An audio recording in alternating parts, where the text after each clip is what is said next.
Hello everybody, welcome to the Paul Altman Show, episode 24. As you can suggest, like the title says, I will be talking about all three of those things. But let me tell you something first beforehand.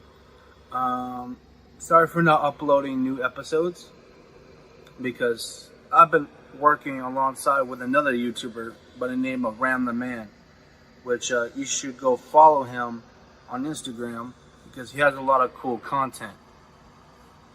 And go subscribe to his channel. And tell him that I sent you. Okay. I want to get that out of the way first. So, Thriller 40. Thriller 40. The estate of Michael Jackson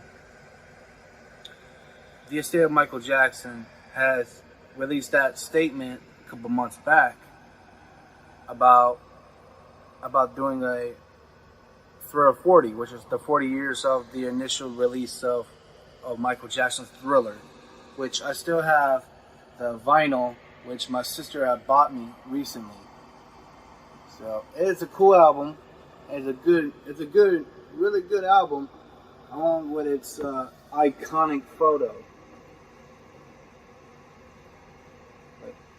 Like right here. I don't know if you can see it better,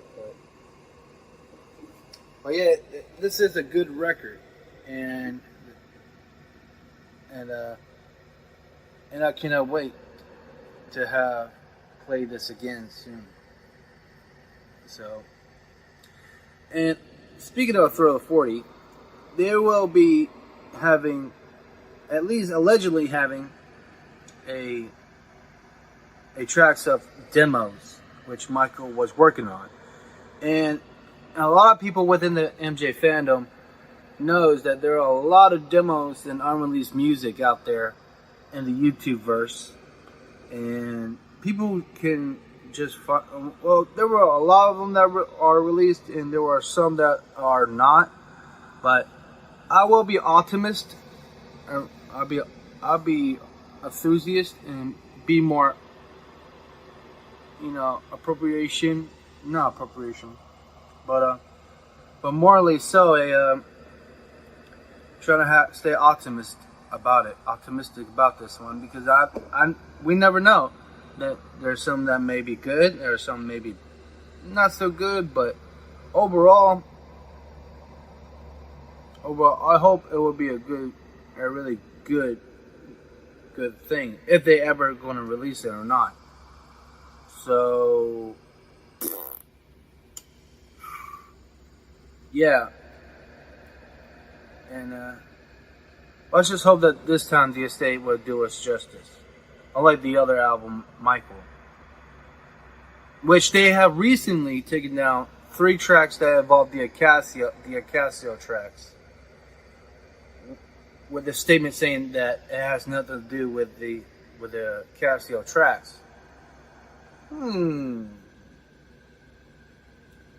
Anyway, enough said about that. But let's get to another thing I wanted to talk about, which is the fandom. And during my years of being a big fan of Michael Jackson and the Jacksons, and interacting with some of the Michael Jackson fans, either both in person or or online, like Instagram and Twitter and all that good and brother. But I think that there's a lot of favoritism within that fandom. A lot of favoritism. I don't want to get too indulged in certain people that are being listed, but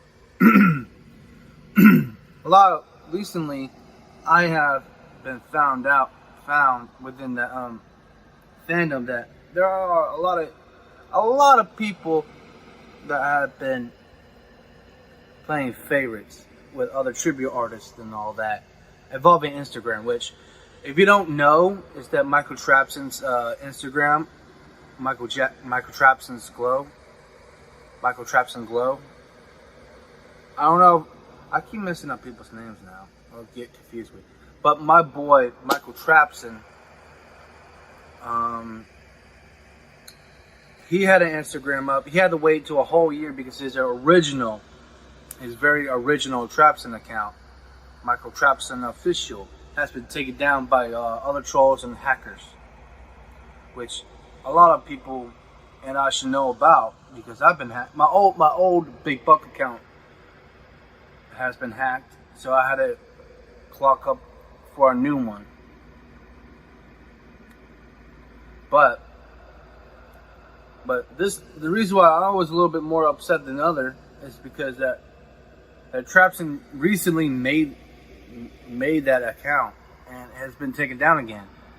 So I'm not sure what he's gonna do, but I hope that he gets it back or create a new one, because God forbid that he has to keep. God forbid all that nonsense.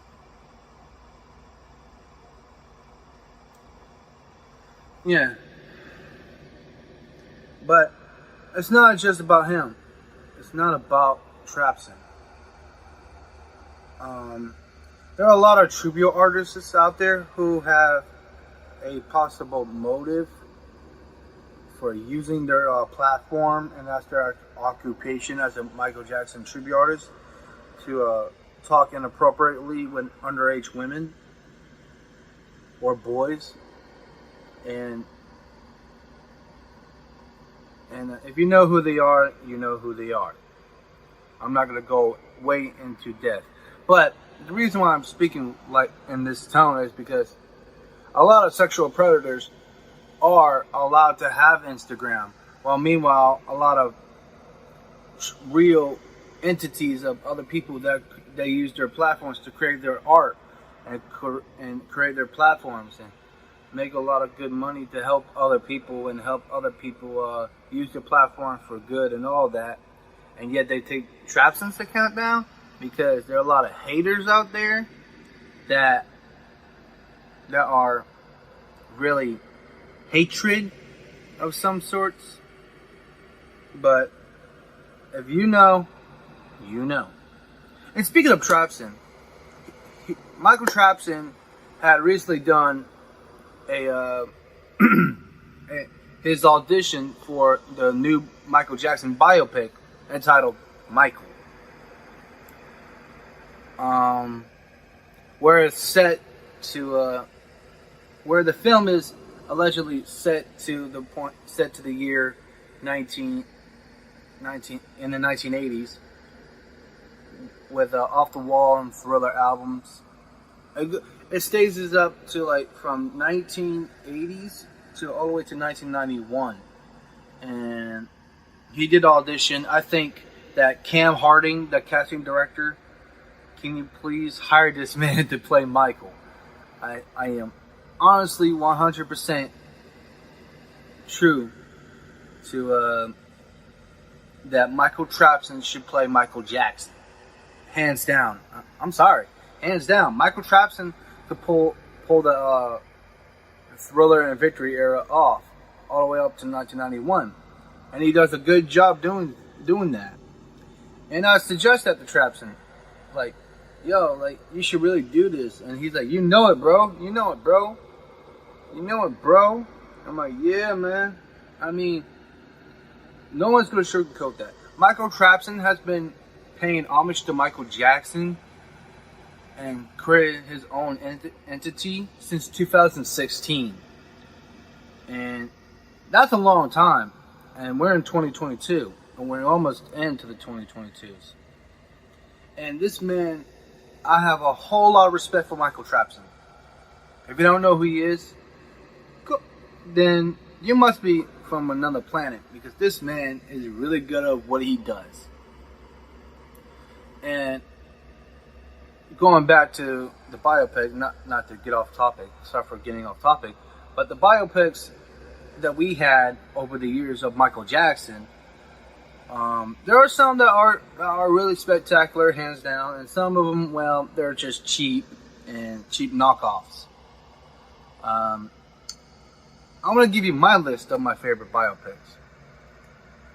The Jackson's American Dream.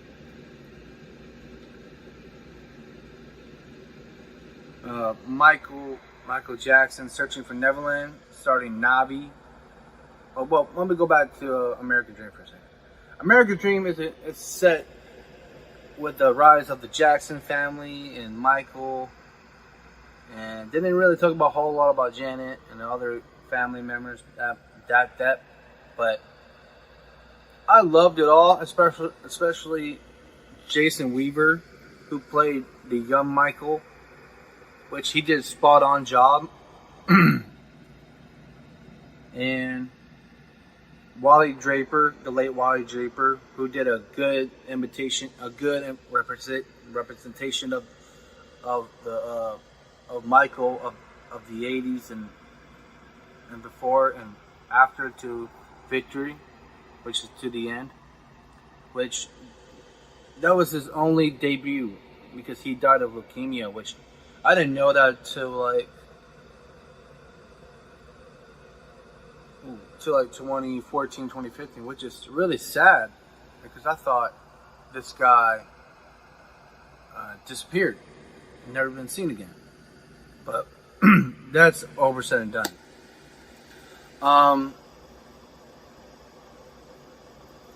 But I'll go back to Michael Jackson Searching for Neverland.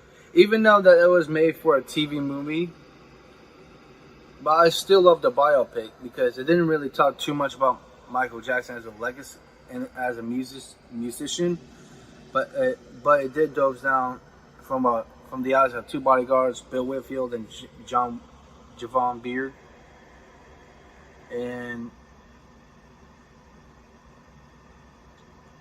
third perspective of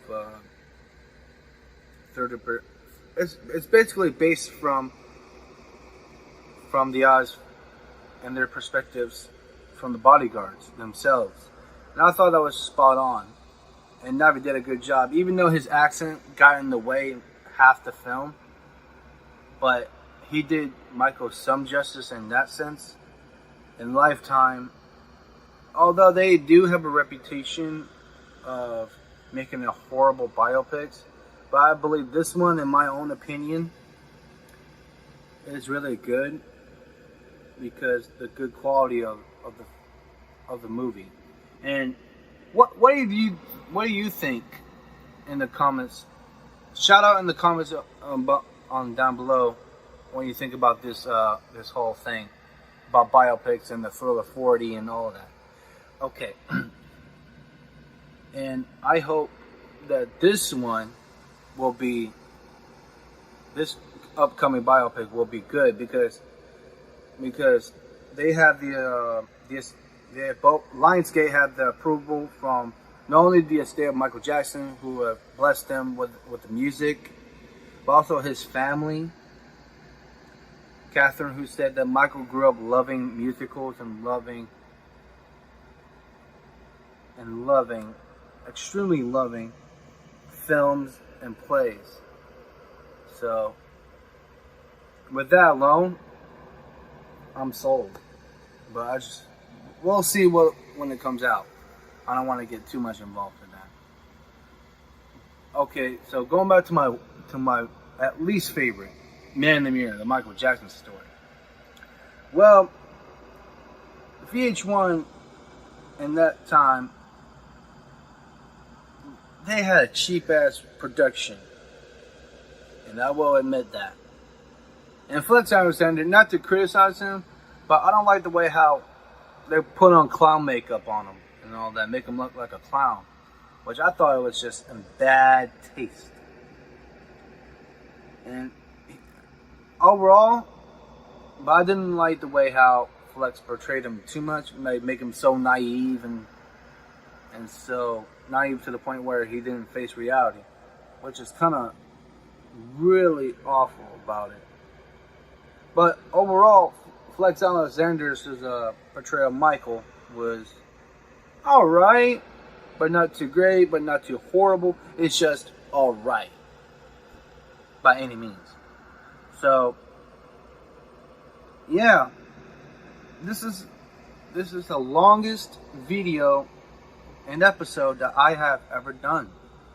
So, and if you can't watch it on here, then you will be listening to it on the Paul Altman Show's official Spotify.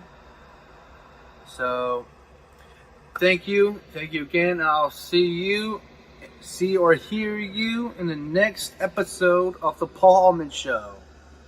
And God bless, man. What's good, everybody? What's good? It's your boy Paul Altman, aka Big Buck here, and this is a sponsor